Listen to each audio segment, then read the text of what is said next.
How to check or enable NSFW settings in Grok. Let's get started. For that, first of all, open the application and then log into your account.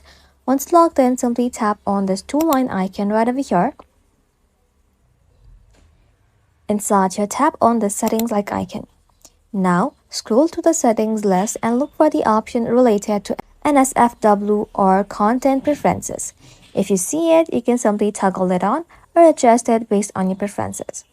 If you don't see the NSFW option, don't worry, it may not be available for all accounts yet, or it may still be rolling out in updates.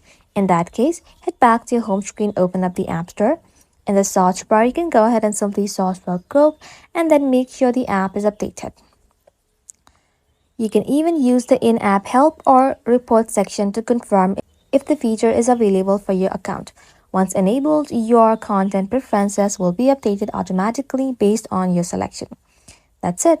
Thank you all for watching. If this video was helpful, consider subscribing to our channel and liking this video.